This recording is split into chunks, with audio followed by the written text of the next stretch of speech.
नमस्कार विद्यार्थी मित्रांनो, हिस्ट्री बाय संतोष चव्हाण या आपल्या ऑफिशियल यूट्यूब चॅनलवर तुम्हा सर्व विद्यार्थी मित्रांचं पुन्हा एकदा खूप खूप स्वागत। मित्रांनो, इतिहास या विषयामध्ये पैकीच्या पैकी मार्क मिळवून देण्यासाठी इतिहास या विषयाची एक महत्त्वाची सिरीज आपण या ठिकाणी सुरू केलेली आहे। ज्या सिरीजमध्ये आपण इतिहास या विषयाचे 1000 प्रश्न इथे या ठिकाणी सॉल्व करणार आहोत। लक्षात घ्या, 270 पर्यंतचे प्रश्न आतापर्यंत आपण या ठिकाणी पाहिलेले आहेत। आता या पुढचे प्रश्न आता या सेशनमध्ये आपण इथे या ठिकाणी पाहणार आहोत। तेव्हा हे लेक्चर व्यवस्थित या ठिकाणी पहा आणि आपल्या मित्रांना देखील हे लेक्चर्स या ठिकाणी जरूर या ठिकाणी फॉरवर्ड करा। तर मित्रांनो, सुरू करूया आजचं महत्त्वाचं सेशन। लक्षात या 270च्या पुढचे प्रश्न आपल्याला पाहायचे आहेत। तर इथे आपल्याला पाहायला भेटतो हा एक महत्त्वाचा प्रश्न। बघा, प्रश्न खूप इम्पॉर्टंट आहे। अशा प्रकारचे प्रश्न आयोग या ठिकाणी नेहमी विचारत असतो, हे लक्षात घ्या। त्यामुळे आपण जे काही प्रश्न यूट्यूबवर या ठिकाणी घेतो तर ते मी स्वतः मेहनतीने काढलेले आहेत, हे लक्षात घ्या। आणि विविध प्रकारच्या पुस्तकांचा संदर्भ ग्रंथांचा आधार घेऊन आपण हे प्रश्न या ठिकाणी तयार करतोय, जेणेकरून भविष्यात ते परीक्षेमध्ये देखील आले पाहिजे, असाच आपला प्रयत्न इथे या ठिकाणी आहे। तर बघा, हा एक प्रश्न आहे। सन 1929 रोजी दक्षिण आफ्रिकेत झालेल्या ईस्ट आफ्रिकन अँड इंडियन काँग्रेसमध्ये सहभागी होण्यासाठी भारतातर्फे खालीलपैकी कोणी सहभाग घेतला, या प्रकारची भूमिका किंवा या प्रकारचा प्रश्न इथं विचारलेला आहे। पर्यायामध्ये आहे सरोजिनी नायडू, महात्मा गांधी, पंडित जवाहरलाल नेहरू आणि डॉक्टर M.A. अन्सारी। आता बघा, ही जी काय आहे East African and Indian Congress ही कशासाठी स्थापन झाली होती, तर 1929 साली ब्रिटिशांच्या आधिपत्याखाली ज्या काही वसाहती होत्या त्या वसाहतींमध्ये स्वातंत्र्य युद्ध या ठिकाणी सुरू होतं। तर त्या वसाहतींना संघटित करून किंवा त्या वसाहतींमधल्या स्वातंत्र्य चळवळीतल्या प्रमुख नेत्यांना संघटित करण्यासाठी आणि त्यांच्या देशाची स्थिती ही या ठिकाणी समोर आणण्यासाठी या प्रकारची east African and Indian Congress या नावाची परिषद या ठिकाणी आफ्रिकेमध्ये 1929ला झाल्याचं एकंदरीत दिसून येतं। तर लक्षात घ्या, या परिषदेला भारताच्या वतीनं जी गेलेली व्यक्ती होती त्या व्यक्तीचं नाव आहे सरोजिनी नायडू। तर सरोजिनी नायडू ज्या होत्या त्यांनी या बैठकीमध्ये भारताच्या वतीनं प्रतिनिधित्व गाजवलेलं आहे, नेतृत्व गाजवलेलं आहे, असं एकंदरीत दिसून येतं। आपल्या सर्वांना माहिती आहे की सरोजिनी नायडू ज्या होत्या यांनी 1905ला जेव्हा बनारसमध्ये काँग्रेसचं अधिवेशन झालं त्या 1905च्या अधिवेशनामध्ये या सरोजिनी नायडू सहभागी होतात आणि तिथे या ठिकाणी ते वंदे मातरम हे गीत या ठिकाणी गात आहेत, असं एकंदरीत दिसून येतं। परंतु हा मुद्दा या ठिकाणी लक्षात घ्या, सर्वात पहिल्यांदा वंदे मातरम हे जे गीत आहे हे 1896ला या ठिकाणी काँग्रेसच्या स्टेजवर या ठिकाणी गायलेलं आहे। तर 1896ला वंदे मातरम हे गीत काँग्रेसच्या स्टेजवर गाणारे कोण होते, तर ते होते रवींद्रनाथ टागोर। हा मुद्दा लक्षात घ्या। आणि त्यानंतर 1905ला इथं सरोजिनी नायडू या प्रकारे वंदे मातरम हे गीत 1905ला काँग्रेसच्या स्टेजवर या ठिकाणी गाताना दिसून येतात। सरोजिनी नायडूंबद्दल अजून आपल्याला सर्वांना माहितीच असेल, 1925ला काँग्रेसचं अधिवेशन कानपूरमध्ये या ठिकाणी झालं आणि या कानपूर अधिवेशनाच्या अध्यक्षा सरोजिनी नायडू या ठिकाणी बनल्या। लक्षात घ्या, पहिली भारतीय महिला जी काँग्रेसची अध्यक्ष झाली ती म्हणजे सरोजिनी नायडू। मात्र पहिल्या महिला ज्या काँग्रेसच्या अध्यक्ष झाल्या तर त्या होत्या ॲनी बेझंट। हा मुद्दा या ठिकाणी लक्षात घ्या। आता बघा, या पर्यायामध्ये आपल्याला डॉक्टर M.A. अन्सारी यांच्याबद्दलची पण माहिती किंवा या प्रकारची व्यक्तीचं नाव पण आहे। त्यामुळे माझं कर्तव्य आहे की M.A. अन्सारीबद्दल पण काही महत्त्वाची इन्फॉर्मेशन तुमच्यापर्यंत या ठिकाणी दिली पाहिजे। तर लक्षात घ्या, M.A. अन्सारी कोण होते, आपल्याला पाहायला भेटतं M.A. अन्सारी जे आहेत यांनीच खऱ्या अर्थानं भारतामध्ये हिंदू मुस्लिम एकतेचा विचार या ठिकाणी मांडला आणि तो जोपासला पण, हा मुद्दा लक्षात घ्या। M.A. अन्सारी संदर्भात जर आपण सांगायचं झालं तर लक्षात घ्या, 1927च्या काँग्रेसची परिषद जी मद्रासमध्ये झाली तर त्या मद्रासच्या परिषदेचे अध्यक्ष हे डॉक्टर M.A. अन्सारी या ठिकाणी राहिल्याचं एकंदरीत दिसून येतं।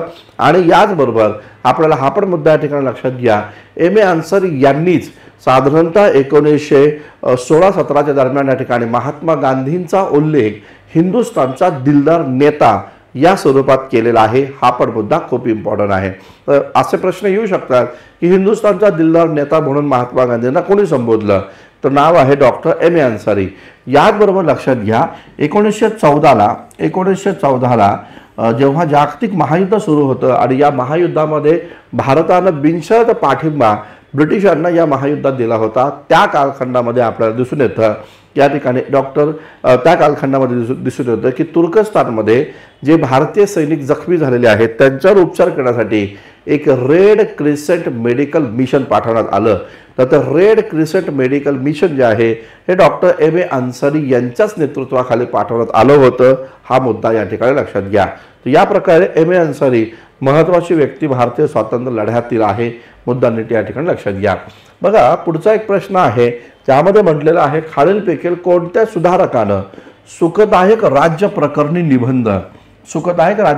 निबंध लिहून जगभरातील कामगारांच्या दयनीय अवस्थेचं चित्रण आणि आपले समाजवादी विचार त्या ग्रंथामध्ये किंवा त्या निबंधामध्ये या ठिकाणी मांडलेले आहेत।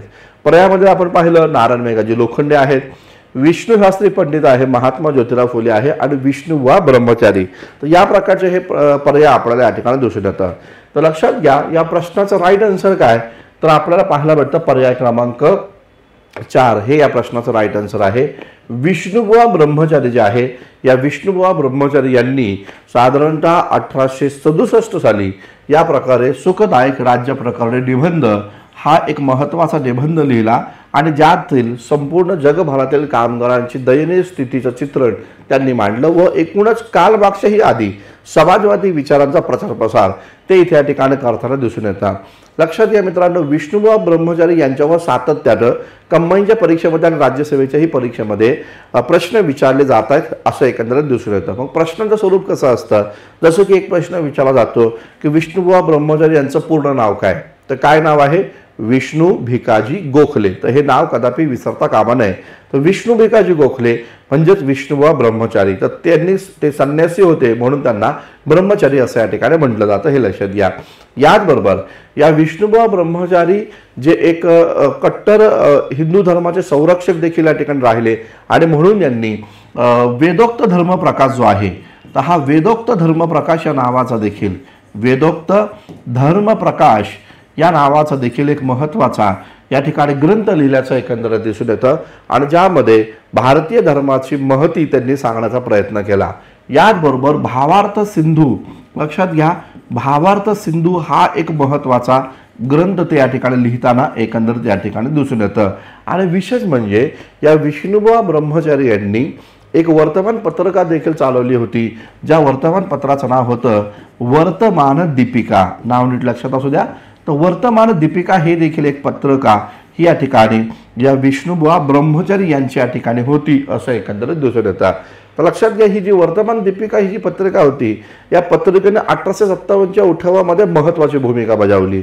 काय होती महत्त्वाची भूमिका, तर उत्तरेकडच्या बातम्या दक्षिणेकडे प्रसारित करण्याचं काम यांनी 1857च्या उठावामध्ये केलं आणि म्हणून मग या पत्रिकेमध्ये या बातम्या प्रसारित करण्यात आल्या 1857च्या उठावाच्या, म्हणून विष्णुबुवा ब्रह्मचारी यांना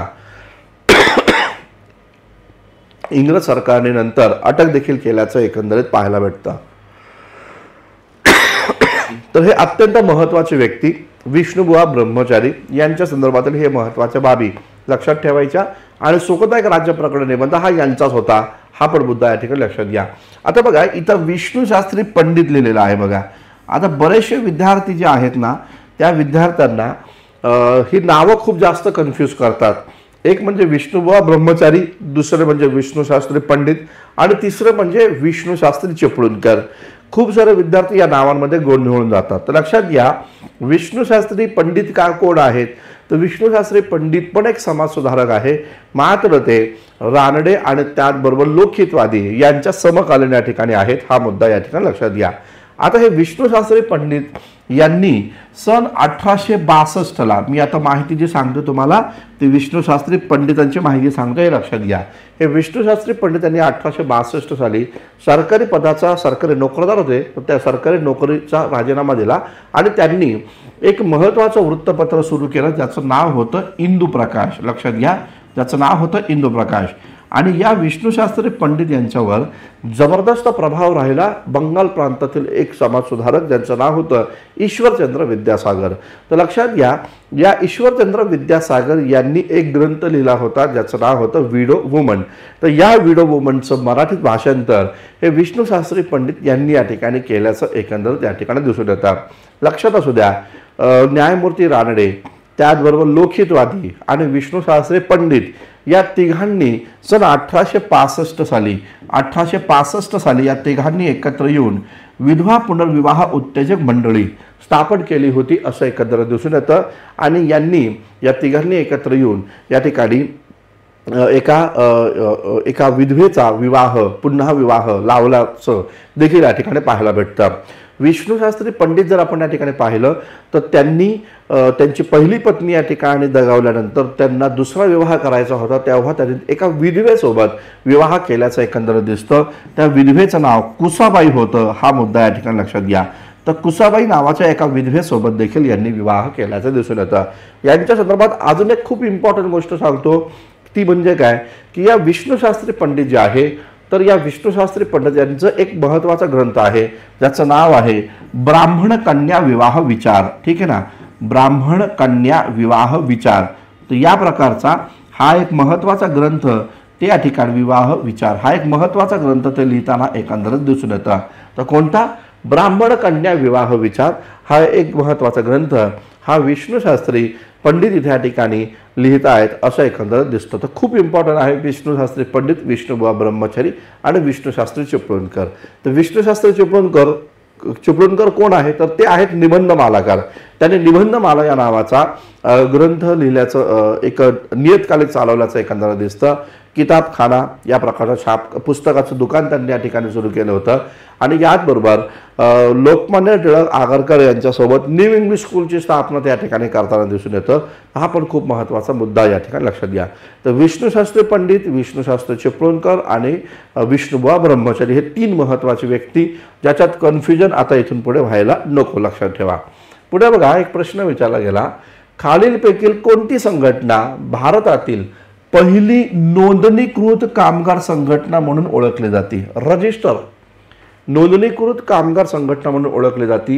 या संघटनेने सर्वप्रथम सदस्य शुल्क जे आहे, सर्वप्रथम सदस्य शुल्क आपल्या सभासदांकडून गोळा केली व आपल्या सभासदांची यादी देखील या ठिकाणी जाहीर केली। तर अशा प्रकारचे प्रश्न हे खास करून मेन्स पेपरमध्ये विचारले जातात। कंबाईनच्या, STIच्या, राज्यसभेच्या मेन्समध्ये असे प्रश्न या ठिकाणी असतात, लक्षात घ्या। तर नोंदणीकृत कामगार संघटना कोणती आहे भारतातली पहिली आणि त्याचे सदस्य शुल्क सदस्यांकडून वसूल केले जात होते आणि त्यांची यादी देखील या ठिकाणी जाहीर केली जात होती। तर मद्रास लेबर युनियन, मद्रास महाजन सभा, मुंबई कामगार संघ आणि All India Trade Union Congress अशा प्रकारचा प्रश्न या ठिकाणी आहे। तर लक्षात घ्यायचं राईट आन्सर जर आपण पाहिलं तर या ठिकाणी मद्रास लेबर युनियन आहे, हे लक्षात घ्या।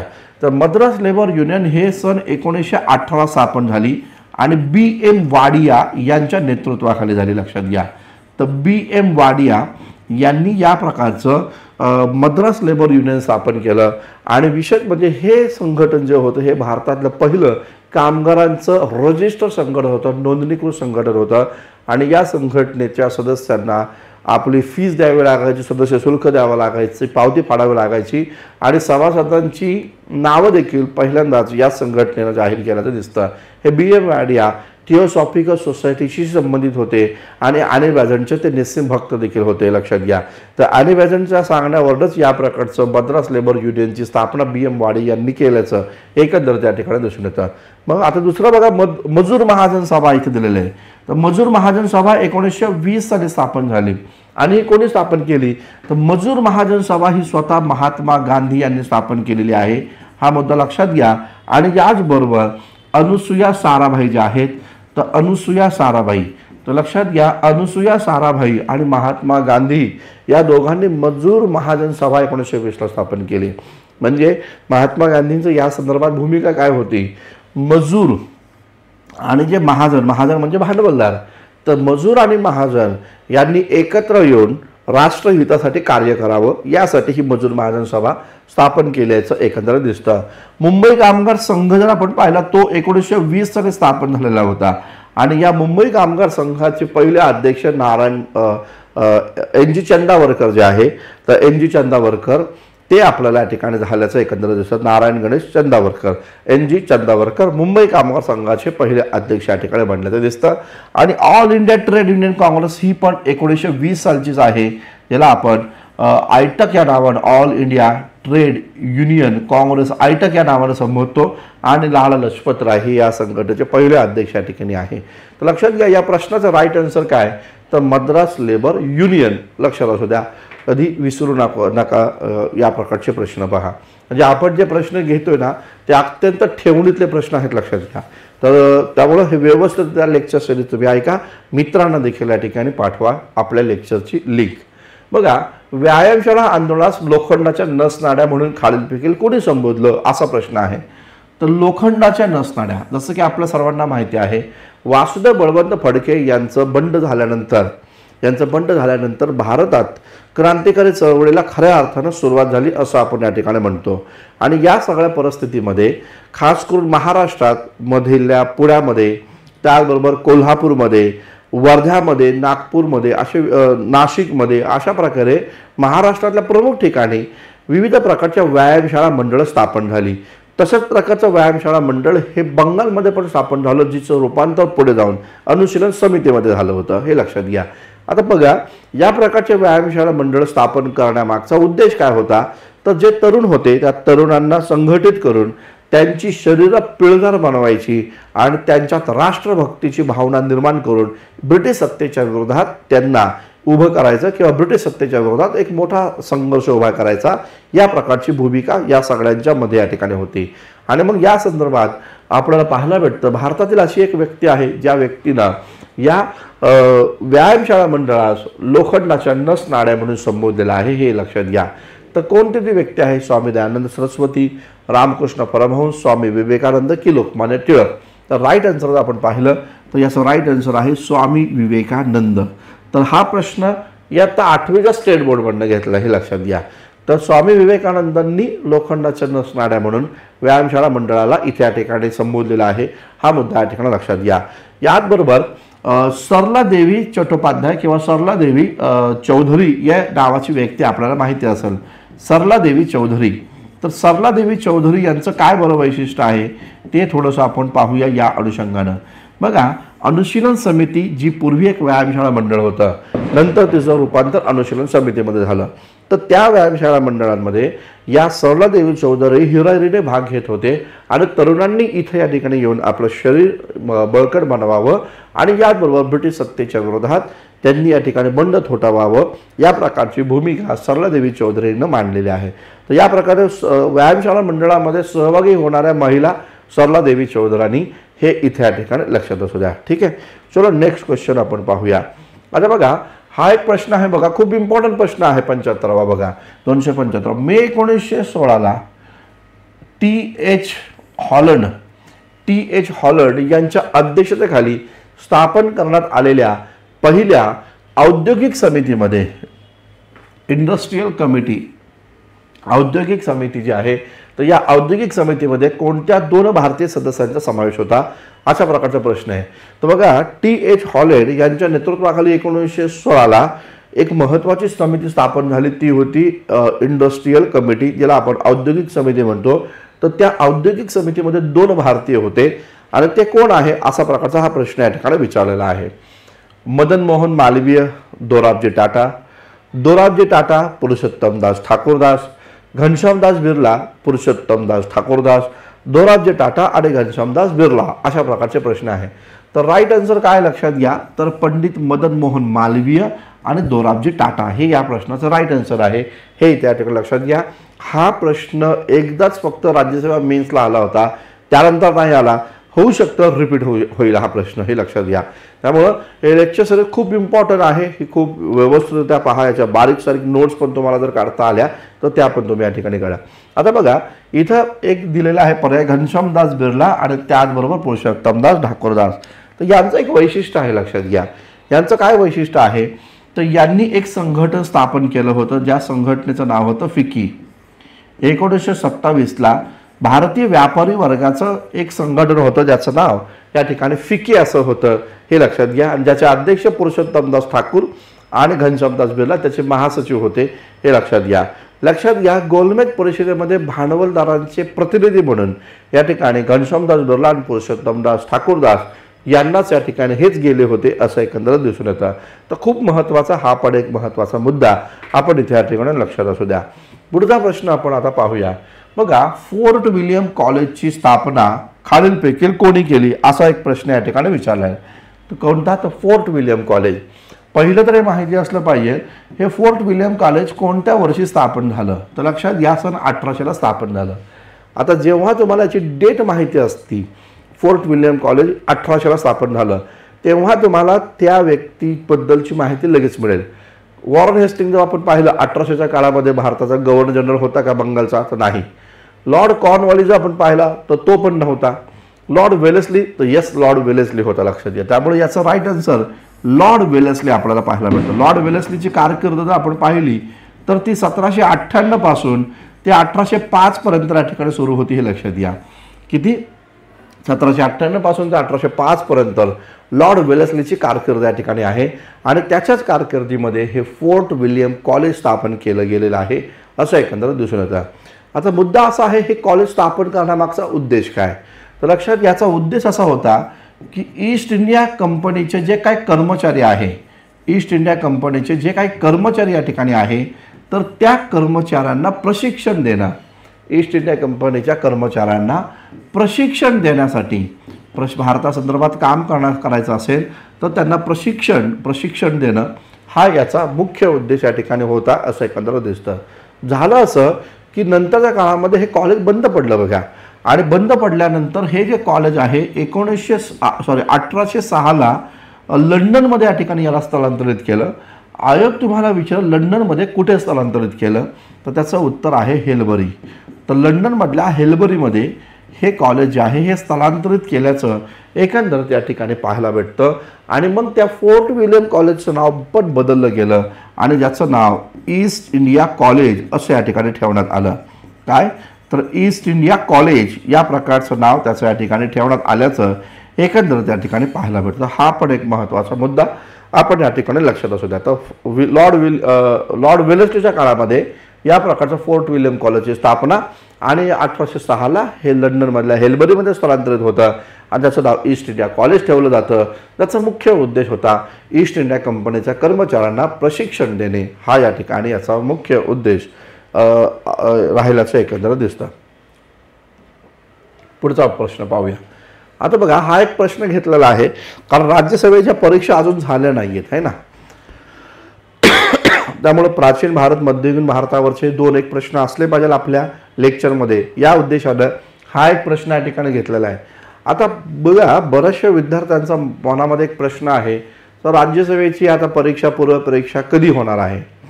आता कधी होणार आहे त्याबद्दल कोणीच काही सांगू शकत नाही. पण हे नक्की आहे की ऑक्टोबर-नोव्हेंबरमध्ये तर होत नाही, तर डिसेंबरमध्ये ती परीक्षा होईल. तर नोव्हेंबर एंडिंग किंवा डिसेंबर 1st-2nd वीकमध्ये आपल्याला ही परीक्षा येईल असं एकंदरीत अंदाज आहे. असं म्हटलं जातं बऱ्याचशा ठिकाणी की आता हे सार्वजनिक गणेशोत्सव झाल्यानंतर इलेक्शन कमिशनच्या पण काही बैठका होतील आणि MPSCच्या पण बैठका होतील आणि त्या संदर्भामध्ये एक निर्णय घेतला जाईल आणि मग त्यातून मग इलेक्शनच्या पण तारखा जाहीर केल्या जातील आणि त्या अनुषंगानं मग आपल्या MPSCच्या पण तारखा या ठिकाणी जाहीर केल्या जाईल. तर असं गृहीत धरून झाला की परीक्षा जी आहे आपली नोव्हेंबर एंडिंग किंवा डिसेंबरच्या 1st-2nd वीकमध्ये या ठिकाणी होईल. मात्र हे लक्षात घ्या की बऱ्याचशा विद्यार्थ्यांचं असं एक म्हणणं असतं की जोपर्यंत परीक्षेचे डेट डिक्लेअर होत नाही तोपर्यंत अभ्यासामध्ये मन लागत नाही. आता बघा, हा सगळा जो काळ आहे हा संक्रमणाचा कालखंड आहे.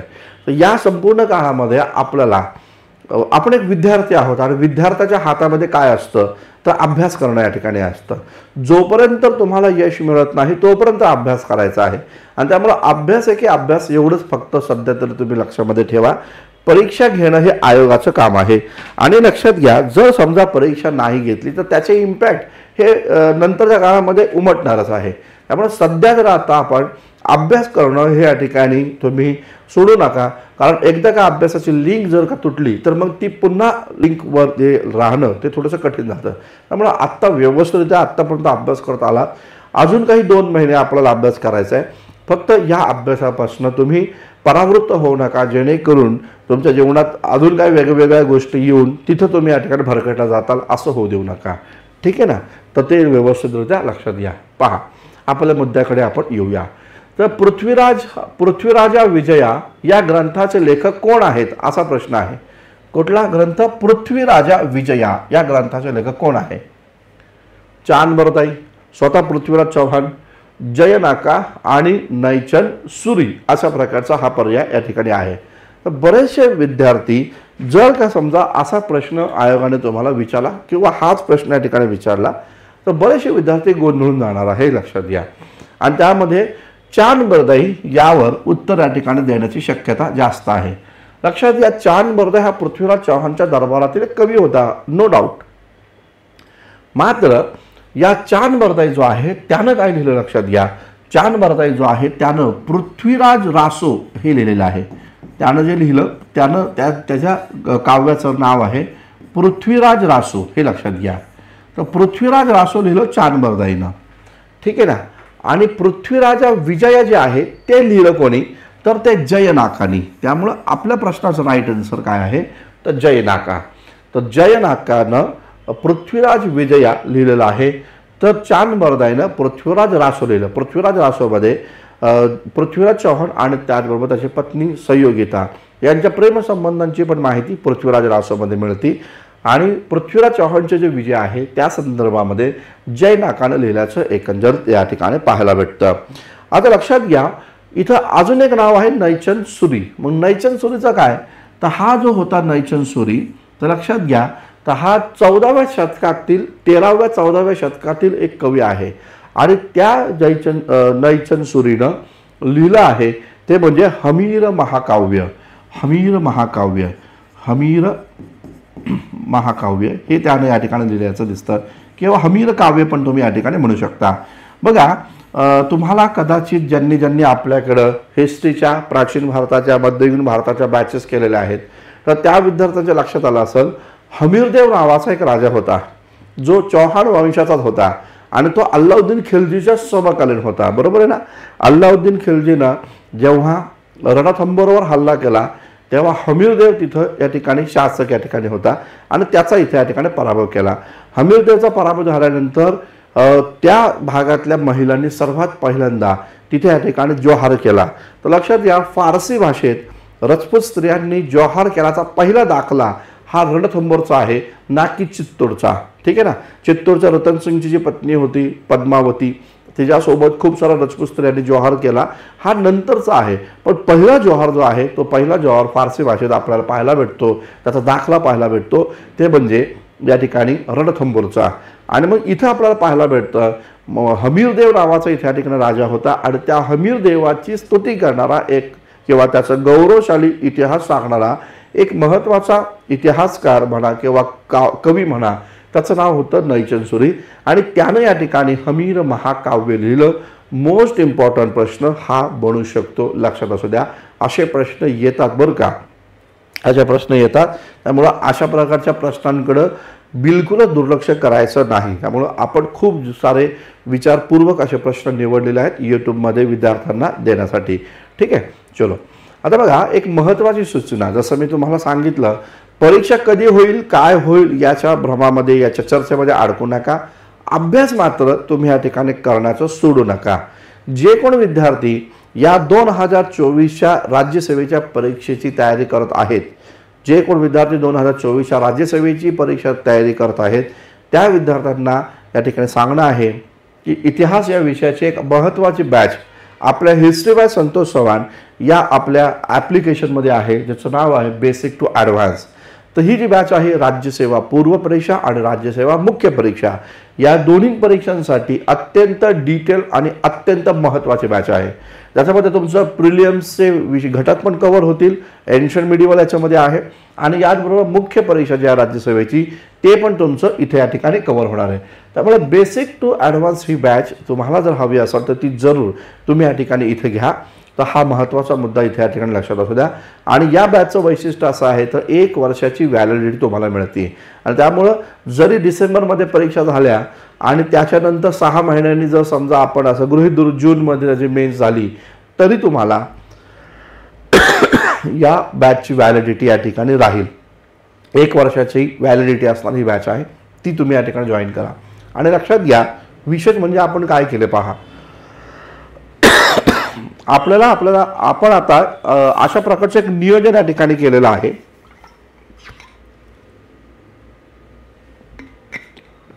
पहा, आपण काय नियोजन केलेलं आहे की हिस्ट्री बाय संतोष चव्हाण या आपल्या ॲप्लिकेशनमध्ये ज्या पण काही बॅचेस आहेत, कुठलीही बॅच, तर त्या प्रत्येक बॅचला मी EMI फॅसिलिटी उपलब्ध करून दिलेली आहे.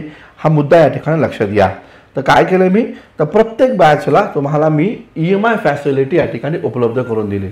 आता या EMI फॅसिलिटीमुळं तुम्हाला ती बॅच घेणं सहज या ठिकाणी शक्य या ठिकाणी आहे. कारण जर का बॅचची फीज 1500 रुपये या ठिकाणी असेल, बॅचची फीज 1500 रुपये असेल, 3000 रुपये असेल, तर तुम्हाला 3 टप्प्यांमध्ये ती बॅचची फीज या ठिकाणी पे करायची आहे, हे लक्षात घ्या. त्यामुळे इझी तुम्ही 300-400 रुपयामध्ये बॅच या ठिकाणी इझी तुम्ही या ठिकाणी इथं पहिल्या हप्त्यामध्ये या ठिकाणी बॅच जॉईन करू शकता, हे लक्षात घ्या. तर या प्रकारे EMI फॅसिलिटीचा फायदा तुम्ही जरूर या ठिकाणी उचला. याचबरोबर इतिहास ऑप्शनल, लक्षात घ्या, हिस्ट्री ऑप्शनलची एक महत्त्वाची बॅच आपल्याला इथे या ठिकाणी पाहायला भेटते. तर ही हिस्ट्री ऑप्शनलची बॅच जी आहे ती पण खूप महत्त्वाची बॅच इथे या ठिकाणी मांडली जाते. कारण यामध्ये आपण 2025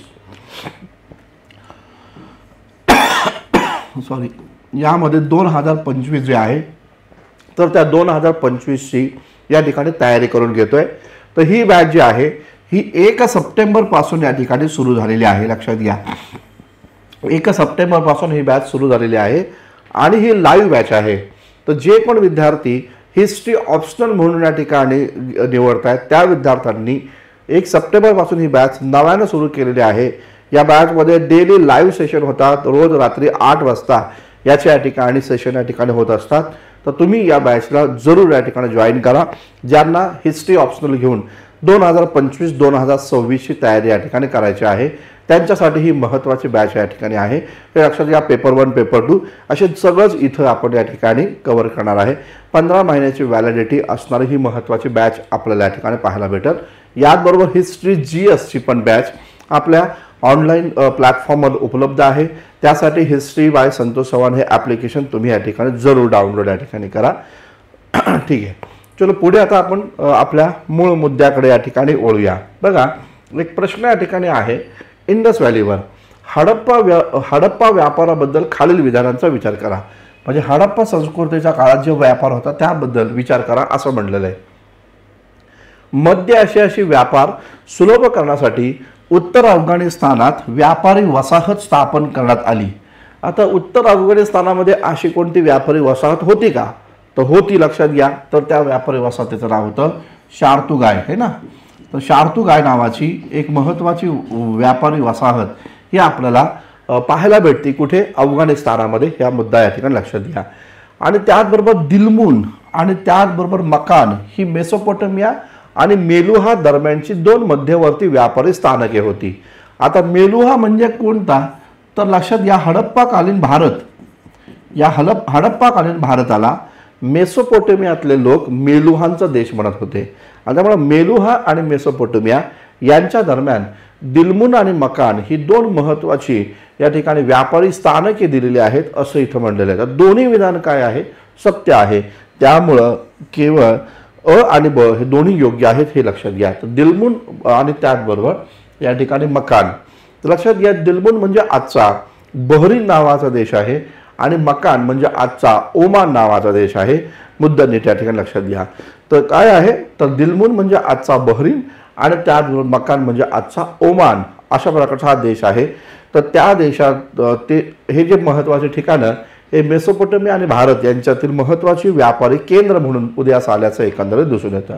ठीक आहे, चलो नेक्स्ट क्वेश्चन आपण लगेच या ठिकाणी पाहूया. आता बघा, एक प्रश्न जो आहे मिडिवल इंडियाशी संबंधित आहे. बघा, मध्ययुगीन भारतामधील एकता म्हणजे काय आहे असा प्रश्न विचारलेला आहे. मध्ययुगीन भारतामध्ये एकता काय आहे, कशाला म्हणतात एकता, असा प्रश्न आहे. धर्मगुरूंना आध्यात्मिक कारणासाठी दिलेली जमीन. आता धर्मगुरू जे आहेत त्यांना आध्यात्मिक कारणासाठी दिलेली ही जमीन म्हणजे इक्ता का? तर नाही. दुसरं ते म्हणतं बघा, लष्करी कर्मचाऱ्यांना देण्यात आलेल्या विविध प्रादेशिक भूभागातील महसूल जमीन, म्हणजे कोणाला? तर लष्करी कर्मचारी जे आहेत, सुलतानला सहाय्य करणारे जे लष्करी कर्मचारी आहेत त्यांना प्रादेशिक भूभागातील जमीन महसूल म्हणजेच इक्ता आहे. पुढे म्हणलं शैक्षणिक आणि सांस्कृतिक उपक्रमासाठी दिलेली जमीन आणि जमीनदारांचे विविध हक्क म्हणजे इक्ता. तर लक्षात घ्यायचं राईट आन्सर काय? तर पर्याय क्रमांक 2 आहे, हे लक्षात घ्या. तर काय आहे इक्ता म्हणजे? तर लष्करी कर्मचाऱ्यांना त्यांच्या कामाच्या बदल्यात विविध प्रादेशिक भूभागातील जमीन महसूल आहे त्याला म्हटलं जातं इक्ता. म्हणजे त्यांनी राज्याची सेवा केल्याबद्दल त्यांना त्या कामाबदल्यात या ठिकाणी एक भूखंड मिळतो आणि त्या भूखंडावरनं त्यांनी रेव्हेन्यू कलेक्ट करायचं आहे, जमीन महसूल गोळा करायचा आहे. तर या प्रकारच्या अधिकारांना इक्ता म्हटलं जातं. तर हा महत्त्वाचा मुद्दा इथे या ठिकाणी लक्षात घ्या. जसं सल्तनत काळामध्ये इक्ता होतं तसं मुघल काळामध्ये जागीर होतं. मात्र इक्ता आणि जागीर यामध्ये महत्त्वाचा फरक देखील या ठिकाणी होता. इक्ता एकदा दिले की ते पुन्हा काढून टाकले जाऊ शकत होते. जागीर एकदा दिली तर ते वंशानुगत त्याच पिढीकडे राहणार आहे, ती जागीर परत घेता येत नव्हती. अशा प्रकारची व्यवस्था होती.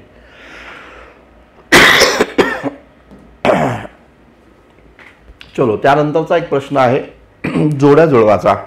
पाहूया आपण हा प्रश्न. महेंद्रवर्मन, भारवी, प्रवरसेन, बिल्हण आणि त्यांची ग्रंथ आहेत. तर या प्रकारच्या जोड्या जुळवाचा हा प्रश्न आपल्याला पाहायला भेटतो. बघा, महेंद्रवर्मनने काय लिहिलं? तर महेंद्रवर्मन हा पल्लवांचा शासक होता. त्यानं मत्त विलास प्रहसन या ठिकाणी लिहिलेला आहे. भारवी जर आपण पाहिलं तर भारवी हा या ठिकाणी यानं किरातार्जुन या नावाचा ग्रंथ लिहिलेला आहे असं दिसून येतं. सिंह विष्णूच्या दरबारामध्ये भारवी होता. जो पल्लव शासक सिंह विष्णू आहे त्याच्या दरबारात भारवी होता आणि त्यानं किरातार्जुन या काव्याची रचना केल्याचं एकंदरीत या ठिकाणी दिसून येतं. प्रवरसेन जर आपण पाहिला तर प्रवरसेन आपल्या सर्वांना या ठिकाणी माहिती आहे वाकाटक शासक होता प्रवरसेन आणि त्यानं सेतुबंधू काव्य हा ग्रंथ लिहिलेला आहे. आणि हा ग्रंथ लक्षात घ्या प्राकृत भाषेमध्ये आहे. तर कोणत्या? तर प्राकृत भाषेमध्ये आहे. मग प्राकृत भाषेतला हा पहिला ग्रंथ आहे का? तर नाही. तर प्राकृत भाषेतला पहिला ग्रंथ आहे तो म्हणजे गाथा सप्तर्षी, जो राजा हालनं लिहिलेला आहे ना. तर गाथा सप्तर्षी हा प्राकृतमधला पहिला ग्रंथ मानला जातो जो राजा हालनं लिहिला, हे लक्षात. आणि बिल्हणनी काय लिहिलं? तर बिल्हणनं विक्रमांक चरित्र लिहिलं. विक्रमादित्य श्रेष्ठ याचा गौरव करण्यासाठी त्यानं विक्रमांक चरित्र लिहिलं. बिल्हण हा जर आपण पाहिला तर हा बिल्हण हा कल्याणीच्या चालुक्यांच्या दरबारामध्ये होता. ठीक आहे ना. तर चालुक्य जे आहेत खास करून कल्याणीचे, तर त्या कल्याणीच्या चालुक्य यांच्या दरबारामध्ये बिल्हण होता. मग कल्हण कुठं होता? तर कल्हण काश्मीर चे राजा जो आहे त्यांच्याबद्दलची माहिती देतो. म्हणजे काश्मीरचा 12व्या शतकात कल्हण आहे आणि त्या कल्हणने राजतरंगण लिहिली ज्यामध्ये काश्मीरच्या शासकांची माहिती आपल्याला इथे या ठिकाणी मिळते. तर लक्षात घ्या मित्रांनो, या पद्धतीने आपण हे एकूण 10 प्रश्न या सेशनमध्ये या ठिकाणी पाहिलेले आहेत. मी प्रयत्न करेल हे रोज कंटिन्यू असे तुम्हाला काही क्वेश्चन या ठिकाणी घेऊन यायचे जेणेकरून 1000 प्रश्न लवकरात लवकर आपल्या या ठिकाणी संपून जातील. तर मित्रांनो, व्यवस्थितरित्या हे सगळे लेक्चर्स पहा. याच्या बायकर नोट्स काढता येत असेल ते काढा आणि आपल्या मित्रांना देखील या ठिकाणी शेअर करा आपले हे लेक्चर्स. आणि जर का तुमच्यापैकी कोणी आपल्या यूट्यूब चॅनलला सबस्क्राईब केलं नसेल तर ते सबस्क्राईब करा जेणेकरून नवीन लेक्चर्स घेतल्यानंतर त्याची इन्फॉर्मेशन तुमच्यापर्यंत पोहोचून जाईल. तर ठीक आहे मित्रांनो, थांबूया आपण, भेटूया पुढील सत्रात. धन्यवाद. Thank you very much.